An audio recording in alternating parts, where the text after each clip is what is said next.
Are you looking for website update and maintenance costs? You've come to the right place. In this video, we're going to talk about how much that costs and how much it can vary in your area and what you can expect and should expect from the cost.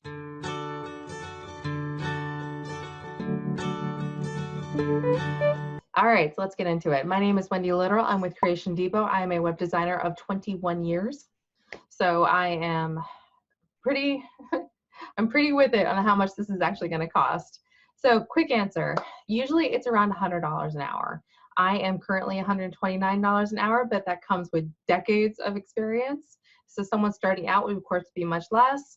So the general rule of thumb, we'll just stay around $100 an hour, and then you can we'll get into why that varies and where you can find cheaper services and what you can expect from the cheaper services and the more expensive services and what you can expect for the more expensive stuff. So let's get into it. All right, so the long answer.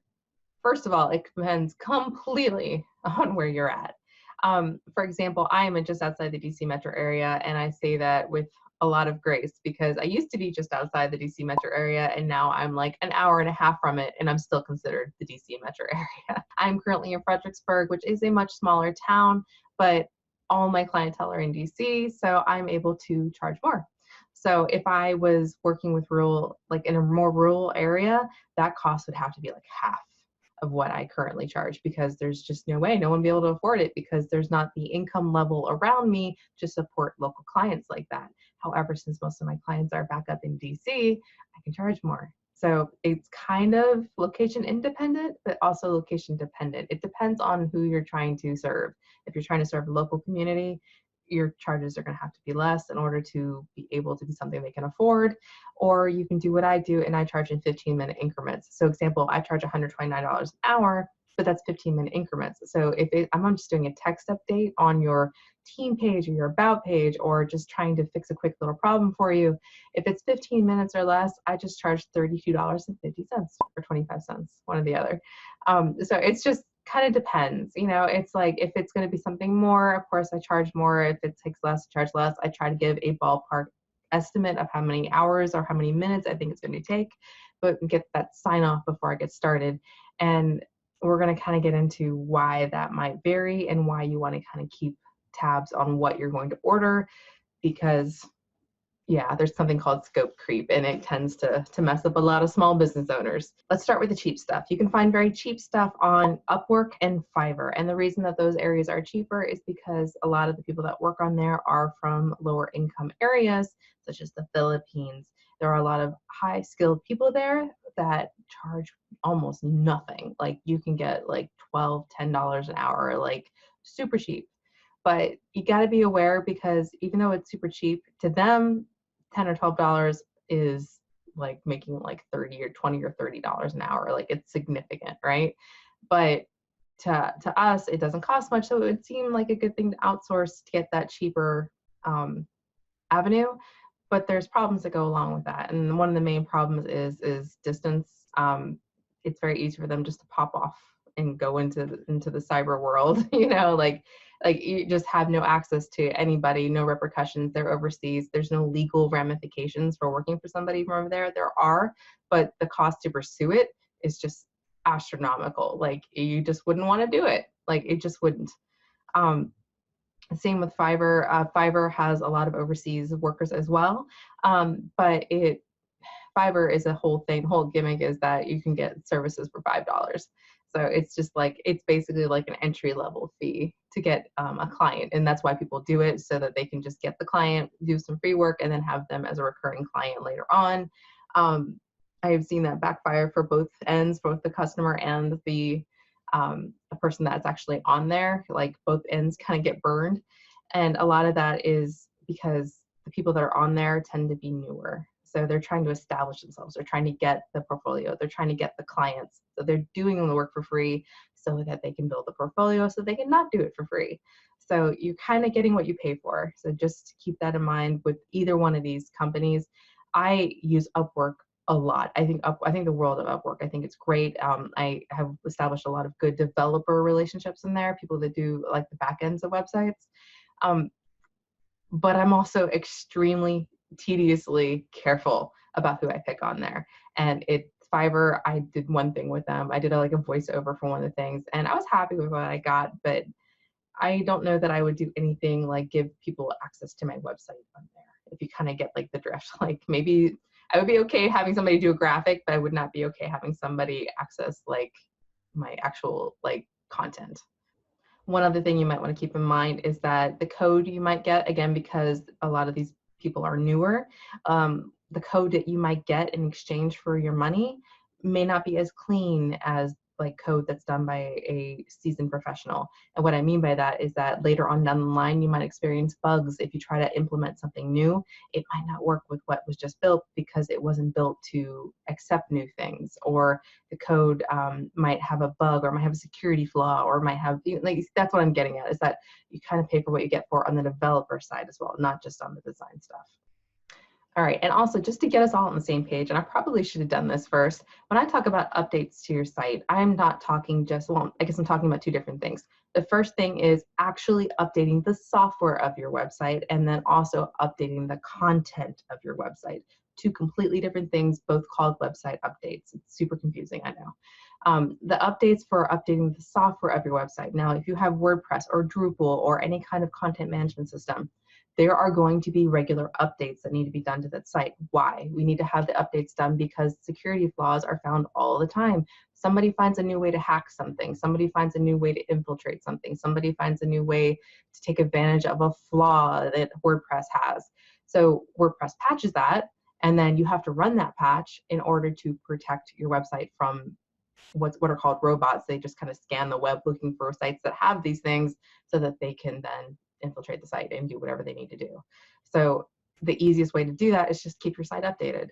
So that is one form of website updates. Just always have the latest version of whatever it is so that you don't have problems.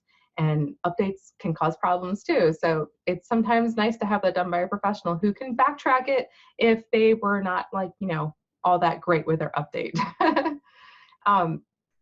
The other kind of update, actually updating your content, is actually going into the site, whether it's going into the code or going into a content management system like WordPress, and actually updating the text on the site or the images on the site, or adding a page or removing a page or whatever it might be. That's also called web updates, but two different things. They mean two very different things. Now, when you're looking at doing updates, it is not very common to have packages, or like it used to be a thing where you would do like a website maintenance package. And the problem with that is that, one, people were paying monthly fees and not getting anything, because a lot of times, like, I used to offer them, but then like clients wouldn't use them, and so I would be taking money and not getting anything in return. And I know that sounds like a good thing, but it's really not, because it kind of degrades that relationship with the client over time, because they're giving you all this money and you haven't done anything for them, and they don't appreciate that. Shocker, you know? So I nixed doing that. I only had 2 clients that really had that, like a recurring monthly package. And it was great because you would think like recurring revenue, but what ends up happening is that they either forget to use it, or you don't forget to tell them, like, use like, hey, you know, don't forget to use your hours, don't forget to use your hours. And then they become annoyed with you because you're this little talking bird saying, hey, use your hours, because you don't want them to feel like they're not using their hours. So it just ends up being a horrible cycle, and I just recommend not doing it. But as a result, what's happened over time is that most updates are done, either kind of updates are done using hourly rates. So that's why when you try to find like cost comparisons, you're going to try to do it hourly. And most people are going to quote you hourly, say, hey, it's going to take me 2.5 hours to do this. This is my hourly rate. This is how much it's going to cost. That's what I would do.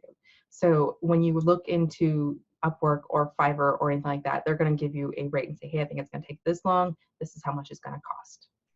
So they might call it a package, like, because they're trying to say that, hey, we'll get this done within this time period, but that's what it is.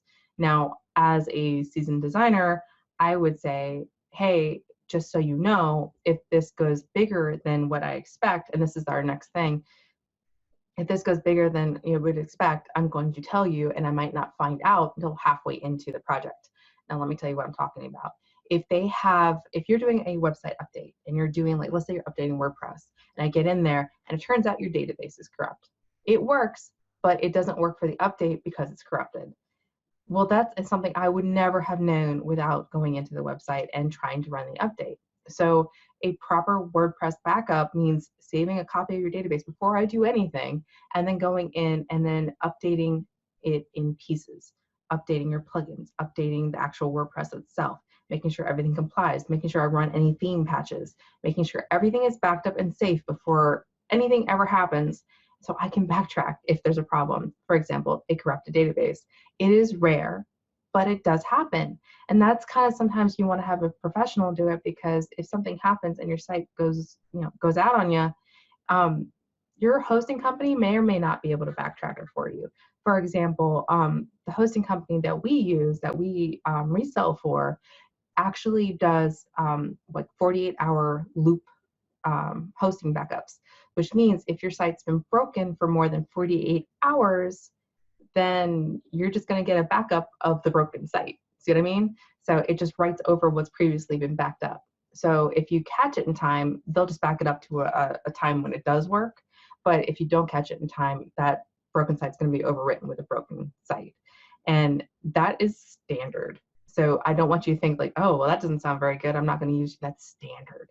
So like, you want to have in your WordPress a backups that emails you a backup of your database. There's a billion of them out there. All-in-one security is a really good one, WordPress plugin to use. And have yourself automatically emailed databases so that if something ever goes wrong, you can just go in your email and just pull out a database that is functional. All right, so last thing, what should you set aside for maintenance and updates as your annual budget cost? Like, what should you put in that budget? Now, of course, that depends on how often you're going to update your site. If you're going to update it more, like if you plan to put blog posts up every week and you want someone to do that for you, that's going to cost more than updating, once a year or twice a year for WordPress. So as far as maintenance is concerned, I would allow somewhere between $300 to $400 a year if you use a professional designer, like somebody that is in the States that is, good to go. And if you use somebody that's overseas, again, just make sure you have your backups, that your hosting company has backed up your site, that your site is functional before you have them do it. So you can still use them, but just make sure you covered your butt on it. That's all.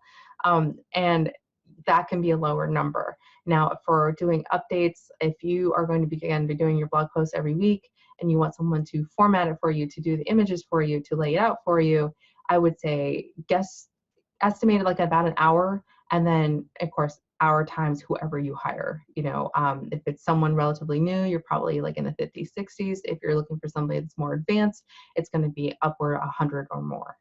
All right, so I think that's going to do it for here. I hope that has been helpful for why there's a big range in hourly rates and what you pay for what you get, kind of thing. It's like anything, the more skilled someone is, if you have a really bad problem with your transmission, you're going to want a transmission mechanic to fix your site, not just someone who can change the oil. So it's a difference between like Jiffy Lube and like a real auto shop. So it's just kind of, you got to kind of pick your battles about what you're going to choose. But that's about what you want to set aside a year, just for like oopsies, and then hope you never have to use it. If you don't use it, great, roll it over to the next year. So that's it for now. I hope that this has been helpful. If you could leave comments below, do like and subscribe. It does help grow my channel. I'm at 75 subscribers right now, and I'm so excited about it. We're growing so fast. It's so awesome and so good to see. But the likes and subscribes, they do help make the YouTube gods happy, which is why everybody asks for them. So that's it for now. Take care. I'll talk to you later. Bye.